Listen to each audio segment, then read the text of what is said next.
Communiqué du ministre de la Santé. Les centres de dépistage de la COVID-19 sont ouverts dans tous nos départements. Sauf pour les voyageurs qui payent leurs tests, le dépistage et le traitement sont entièrement gratuits au Bénin. Vous avez le moindre soupçon, vous ressentez le moindre symptôme, n'hésitez donc pas. Rendez-vous dans ces centres pour bénéficier d'une prise en charge adéquate et gratuite. Ceci vous évitera, si vous êtes positif, les complications mortelles et permettra de ne pas exposer vos proches ainsi que les autres personnes que vous rencontrez dans vos activités. Pour tout savoir sur l'épidémie du coronavirus au Bénin, rendez-vous sur le site web www.gouv.bj/coronavirus.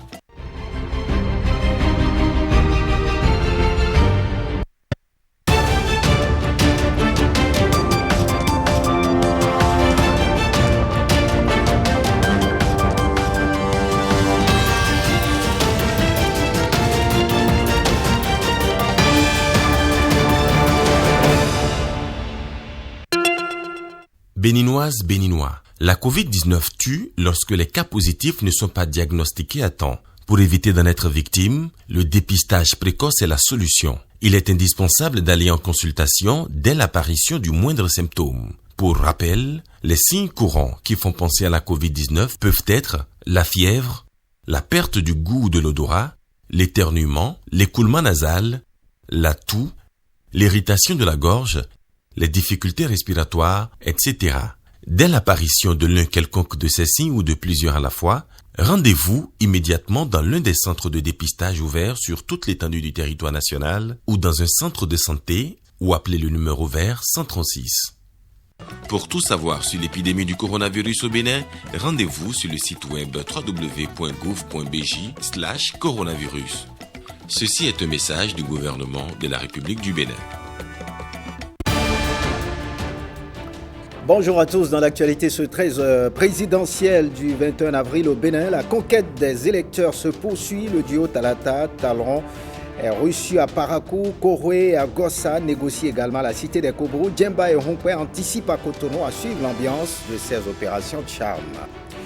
Et puis pas d'effervescence dans le zoo. Là-bas, les candidats duo sont attendus. Constat de nos reporters Ozia Sonovo, Ramatou Lawani et Rob Olaba.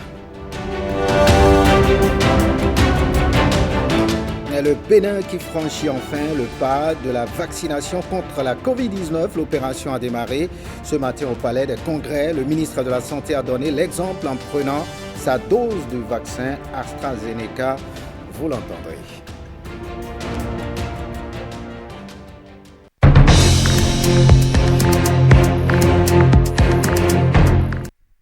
Voilà la fièvre électorale au Bénin. Plusieurs réalisations du gouvernement, du programme d'action du gouvernement impactent les populations de Parakou. Elles ont décidé de renvoyer l'ascenseur audio Talon Talata le 11 avril prochain. On les écoute au micro de Jérôme Ombo, François Zinsou et Fawaz Din Olaoni Pekou.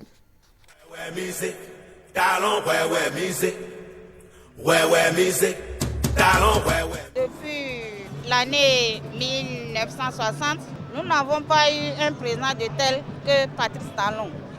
Patrice Talon, c'est un brave homme. À cause de lui, nous, Parakouaises, nous avons eu l'eau potable, nous avons accès à des voies, nous avons accès à des microfinances à l'AFIA. Je dis à toutes mes sœurs de se préparer et de rentrer maison en maison, tranquille, et sensibiliser les gens pour leur dire de sortir massivement pour aller voter et dans la paix, dans la sincérité. Nous nous sommes engagés derrière eux pour battre la campagne pour que le chaos quitte Parakou et atteigne à Cotonou. Lors de ces 5 ans, il a bien travaillé. Les voies ont été améliorées. Quand on dit le temps est dur, celui qui travaille ne le sent pas. C'est ceux qui veulent bouffer, qui ne veulent rien faire, qui aiment le vol, qui disent qu'il est mauvais. Avec les 5 ans de son Excellence Patrice Talon, nous avons vu le travail qu'il a bâti. Donc on a vu que c'est un homme qui a une vision pour le Bénin. Pourquoi ne pas continuer dans la même logique? Et j'appelle tous les compatriotes à voter en faveur de ce duo-là pour un chaos au premier tour. Nous avons tous le temps de constater que notre cher président Patrice Guillaume Athanase Talon est un homme de dynamisme, un homme pragmatique à qui nous devons accorder une seconde chance, un second mandat pour qu'il puisse aller au bout de ses idées. Il y a 5 ans, le peuple béninois lui a fait confiance à travers son projet de société. Aujourd'hui, le concret est là. À Parakou, l'asphaltage est une réalité. Également, quelque chose qui m'a marqué, les chefs-lieux de département. Depuis 1992, depuis le président Soglo, personne n'a pu concrétiser les chefs-lieux de département. Ça, c'est très important. Il mérite encore que nous lui donnons encore 5 ans pour continuer l'œuvre salvatrice qu'il a entamée.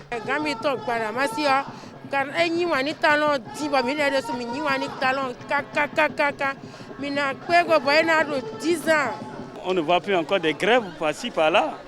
Et au niveau de la santé aussi, de la manière, les médecins grèvent là, sans se voir plus maintenant. Et puis, les femmes du bloc républicain de la 6e circonscription électorale ont porté le choix sur le duo Talon-Talata. Elles l'ont exprimé dans l'après-midi de ce dimanche 28 mars 2021 au cours du rassemblement à Abomey-Calavi. Gislain Pogué, Patrick Imavo. À l'entrée, on porte son masque et on se désinfecte les mains. Mesure barrière obligatoire comme un rituel d'entrée. Dans la salle, le maître de cérémonie chauffe l'assistance.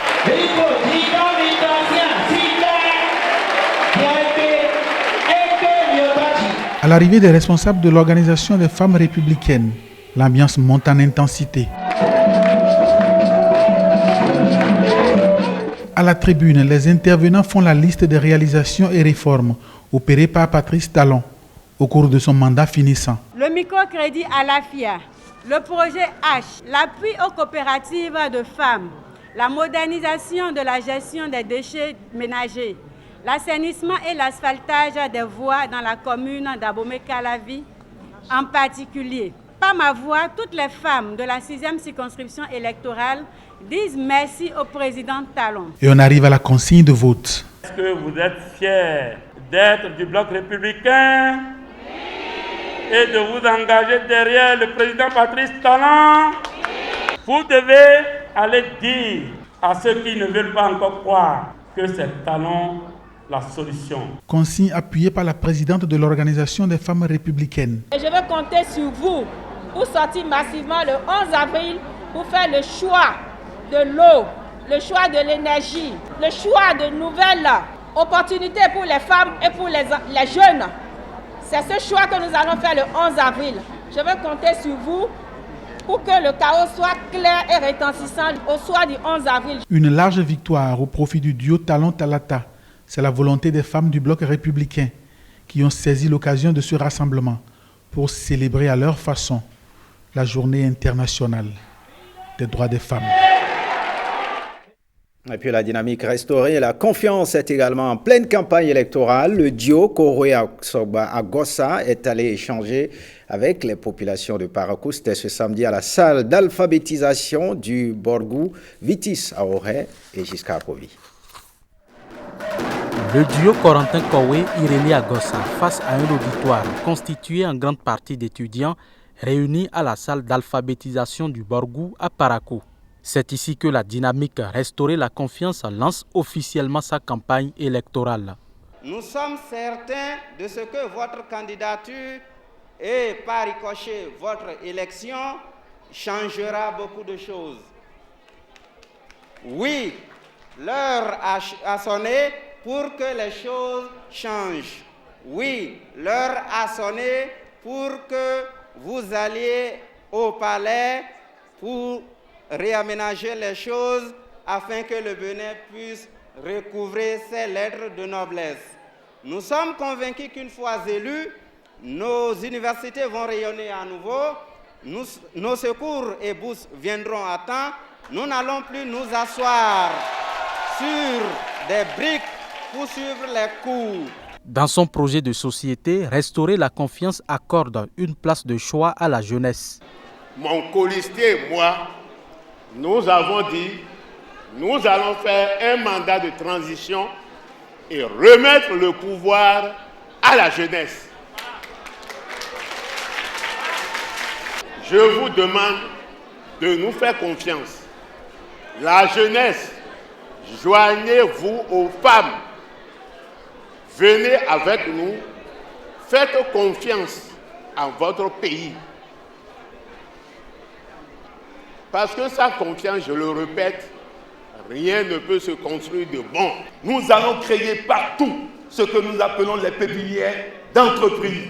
Ces pépinières d'entreprise vont vous permettre de mutualiser vos efforts, de mutualiser tout ce qui concerne les charges d'entreprise et vous permettre d'intégrer progressivement le monde des entreprises. Le Bénin est un pays de plein emploi.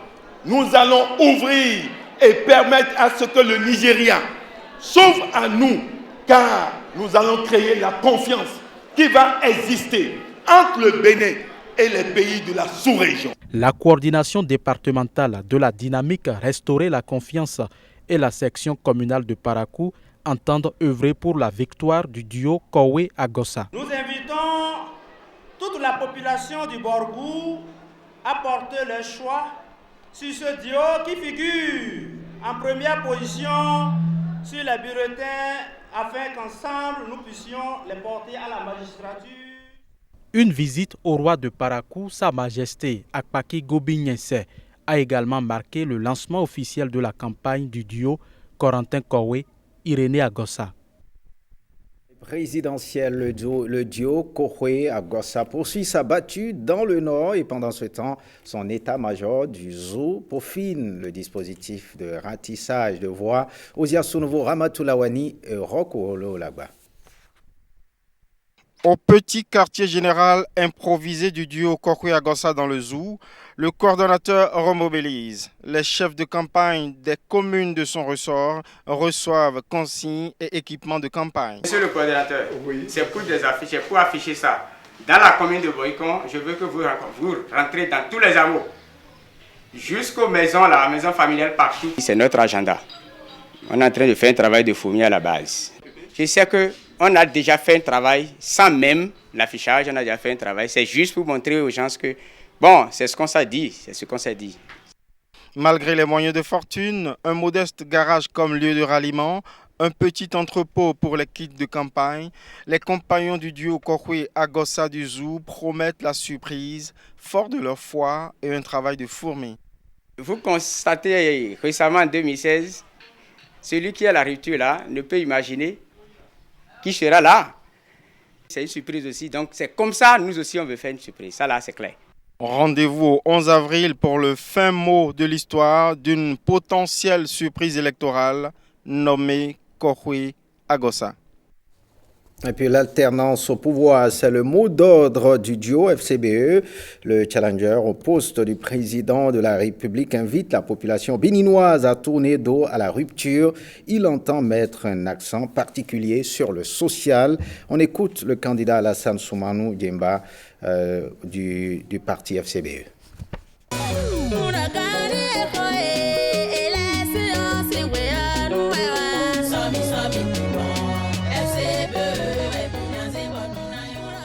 Moi, président, je viens pour gouverner autrement, pour mettre fin à la rupture, à la rage et aux radiations en désordre. Moi, président, je viens pour mettre fin à un parlement monocolore. Moi, président, je viens pour faire en sorte que les institutions de contre-pouvoir fonctionnent réellement. Moi, président, je privilégie le social, améliorer les conditions de vie des travailleurs. Depuis 5 ans, aucun secteur n'a bénéficié pratiquement d'un copec. L'école est banalisée. Vous voyez les centres de santé, les syndicats de santé à qui on a fait des promesses, rien. L'université, les dirigeants ne sont plus élus, ils sont nommés. Les étudiants ont perdu presque tous les avantages au niveau de leur bourse et tout. Au niveau de l'armée, n'en parlons plus. Nous avons de sérieux problèmes. La fusion entre la gendarmerie et la police, bon, créer d'autres problèmes que de créer des solutions. Il faut que ce corps soit uni pour nous garantir une très bonne sécurité. L'économie est extravertie. On n'est pas arrivé encore à créer un pays industriellement au point. C'est-à-dire qu'il faut que les matières premières soient transformées sur place au lieu d'être exportées. Et en exportant, nous exportons l'emploi. Et il faut créer une économie prospère en partant par une décentralisation et surtout par une économie rurale qui peut propulser l'industrialisation. Ensuite, il faut rabaisser les impôts, trop d'impôts, tout impôt, et une justice plus juste. La criette et certaines institutions de la justice font peur. La ruse, la rage, il faut tout radier. Et je pense que ce qui nous unit dans ce pays, c'est le consensus. Et je dois réhabiliter le consensus. Nous allons faire la réelle politique. Nous allons privilégier le social au niveau de la santé, faire qu'il y ait de très bons recrutements des agents qualifiés, créer plus d'infirmeries, de maternités, faire en sorte que les agents de la santé puissent être dans des conditions, des plateaux sanitaires importants et très adéquats, faire en sorte que le recrutement des enseignants qualifiés se fasse régulièrement comme cela se fait, réactiver les écoles de formation, les écoles normales, des instituteurs, et faire en sorte que nos enseignants bénéficient de formations continues. Et en plus de cela, qu'est-ce que vous voulez, dans le pays, les bonnes femmes se plaignent. Et il ne faut pas détruire l'informel. En détruisant les baraques, les magasins au bord des rues pour faire des pavés et les goudrons, les Béninois disent mais on a le ventre vide, comment on peut bien marcher sur les pavés et les goudrons?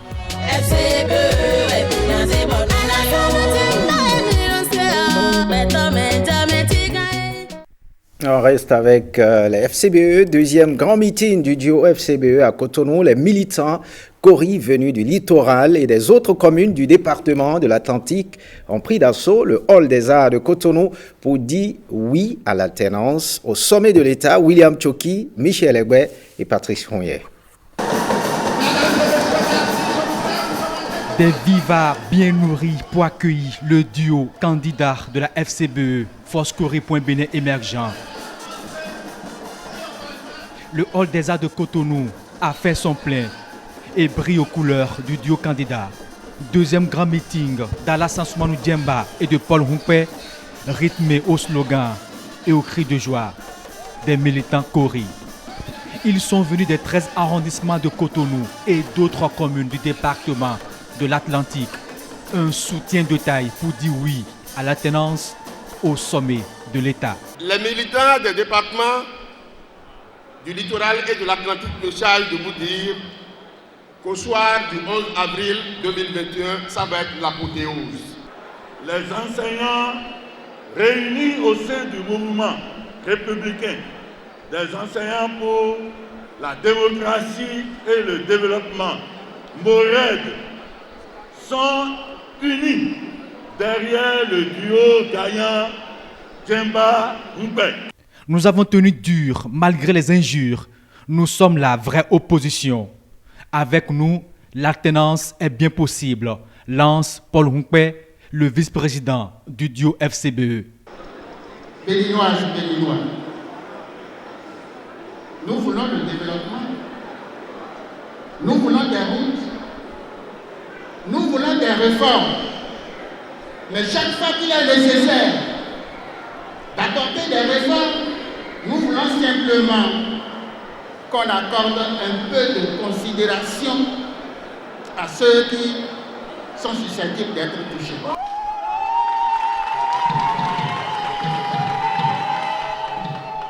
Nous sommes bel et bien de l'opposition et il faut le retenir. Et au candidat Alassane Soumanou Diemba d'ajouter qu'ils viennent pour gouverner autrement, redonner espoir au peuple béninois, redorer le blason des enseignants. Chers compatriotes, votre futur président de la République vous parle. Chers compatriotes, je suis candidat pour présider. Chers compatriotes, je suis candidat pour gouverner. Chers compatriotes, je suis candidat pour rompre avec la rupture. Le duo FCBE est convaincu que la victoire est proche Il entend apporter des innovations à la gestion du pouvoir d'État et debout avec les militants, ils entonnent en chœur l'aube nouvelle.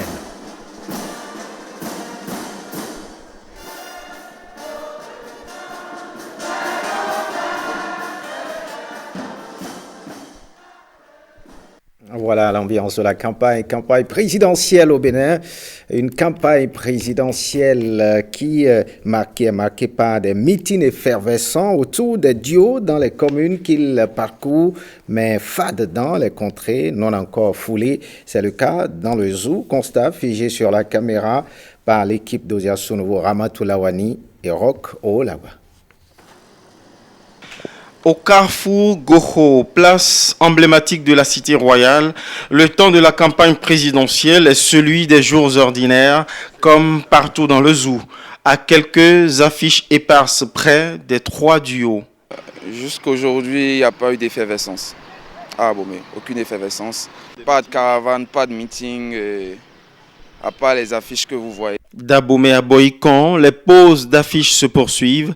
Les réunions d'état-major aussi, longues à la détente, à son 3e jour. Cette campagne balbutiante dans le Zou est diversement assumée dans sa tiédeur d'un état-major à l'autre. Les gens peuvent dire que c'est lent. Nous, on sait ce qu'on est en train de faire sur le terrain. Effectivement, on a prévu 3 grands meetings dans le département. Il y a un dans la zone Agoni, la zone de Boïkan, la zone d'Abomey. Pour ces meetings, on a prévu près de 5000 personnes. Je pense qu'il y aura du monde.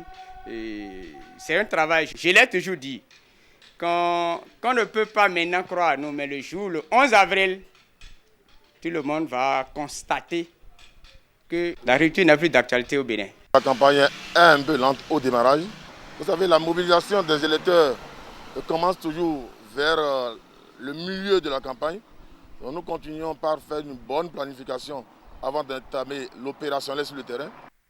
Et c'est pour cela, en tant que point focal de formation dans la coordination départementale, je suis venu former les comités communaux pour que l'intervention sur le terrain soit faite de manière univoque en termes de langage de communication vis-à-vis des populations. Avec comme objectif général un taux de participation avoisinant les 100% et un caillou franc au soir du 11 avril. La campagne a été lancée à Djougou et y compris les coordonnateurs que nous sommes. Je vous rassure qu'actuellement, il y a une cargaison qui est en train de transporter nos affiches et nos matériaux pour que les travaux de campagne démarrent effectivement. Le peuple est là pour juger les uns et les autres. Nous vous rassurons que le 11 avril prochain, jusqu'à 1h du matin, notre challenger serait en train de nous féliciter. 14 ans au poste de premier adjoint au maire, cet élu local assure que l'engouement va bientôt monter et culminer au jour du vote. Mais ça doit y aller. Le Béninois à 80% est analphabète.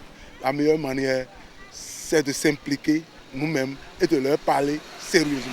Nous allons faire ce que nous devons faire. On aura au moins 80-90% de taux de participation. Pour sûr, tous les duos ont choisi une stratégie descendante électorale, du nord au sud.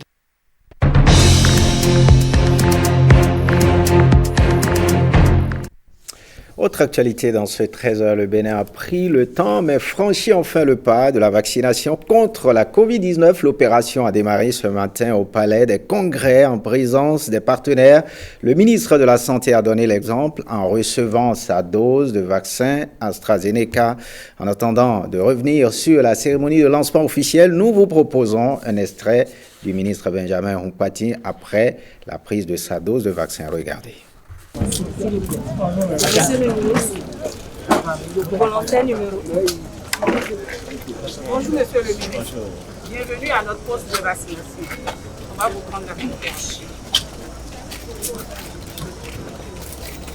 Mes premiers mots, c'est déjà un sentiment de satisfaction que nous ayons pu démarrer la campagne de vaccination. Mon deuxième mot, c'est que je voudrais rassurer les populations. Comme elles ont pu le constater, je viens de me faire la première dose du vaccin AstraZeneca Et tout s'est très bien passé. Comme vous pouvez le voir, je suis devant vous, toujours aussi alerte. Et le 31 mai, j'ai mon rendez-vous pour faire la deuxième dose, pour être vraiment immunisé. Je voudrais profiter de cette occasion pour vraiment demander aux populations, au-delà de toute la polémique qui a eu lieu, qu'ils peuvent constater que la vaccination a déjà eu lieu dans d'autres pays de la sous-région et que nous l'avons effectivement commencé également au Bénin. La preuve matérielle, c'est que je viens de la faire et d'autres personnes, agents de santé et autres, sont également en train de la faire là.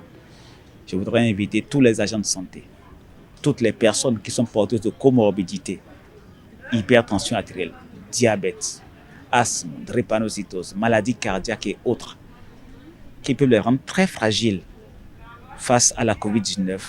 Je voudrais inviter également toutes les personnes âgées de plus de 60 ans à sortir pour se faire vacciner contre la COVID-19.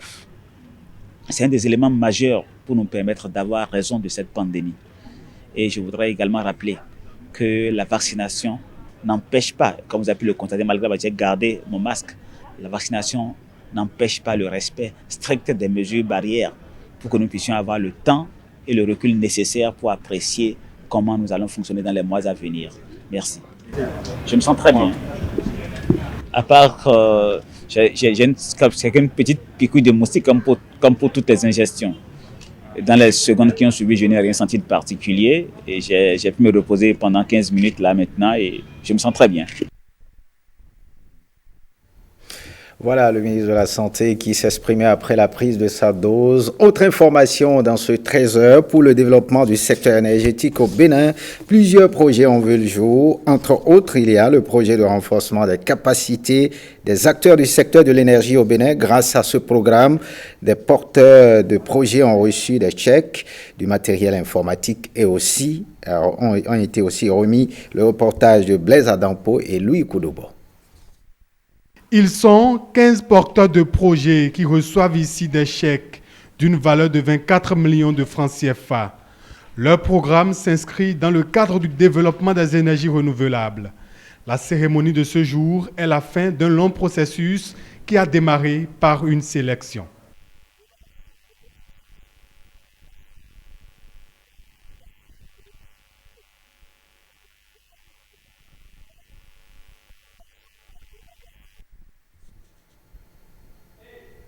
Voilà quelques problèmes avec cet élément. Nous y reviendrons dans nos prochains journaux. L'Université africaine de développement coopératif vient d'enregistrer un nouveau docteur. C'est à la faveur de la soutenance de thèse de doctorat de Gisèle Ouinsavi qui s'est intéressée à la place de la mutuelle de santé dans les zones rurales. Regardez. Le jury vous décerne le grade de docteur en économie coopérative, gestion et développement avec la mention très honorable. Elle l'a voulu et s'est investie pour le décrocher. Gisèle Ursule Ouinsavi entre dans la famille des docteurs de l'Université africaine de développement coopératif. Plusieurs années de recherche, des résultats pertinents et des arguments solides pour défendre ce travail qui porte sur le thème mutuelle de santé et bien-être des populations rurales béninoises, perception et déterminant. Et la santé est vraiment un élément très capital dans la lutte contre la pauvreté, surtout dans nos pays en voie de développement. Alors, au thème de nos recherches, nous avons constaté que les mutuelles de santé sont vraiment un dispositif pour améliorer l'accès des populations, surtout les populations vivant en milieu rural, au service de santé. Ce document, un outil d'aide à la décision.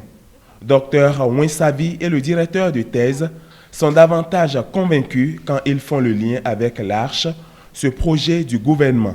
Avec les résultats de ces travaux de recherche, nous pensons que les gouvernements pourront l'exploiter, surtout en ce moment où nous parlons du projet H. Je crois que ce dispositif, les mutuelles de santé joueront vraiment un rôle véritable dans la réussite du projet Arche. Elle a travaillé sur un sujet d'importance capitale. La santé, ça fait partie du capital humain. Le capital humain prend une place extrêmement importante dans le PAG pour réduire la pauvreté, qu'elle poursuive les recherches sur les pistes suggérées par le jury. Un jury de 4 membres, dont l'un a suivi par visioconférence cette soutenance de thèse, un grand moment d'émotion pour la lauréate, mais aussi pour sa famille. Ce journal se refait. Merci de l'avoir suivi. Bonne suite des programmes sur l'ORTB. Passe sans vous.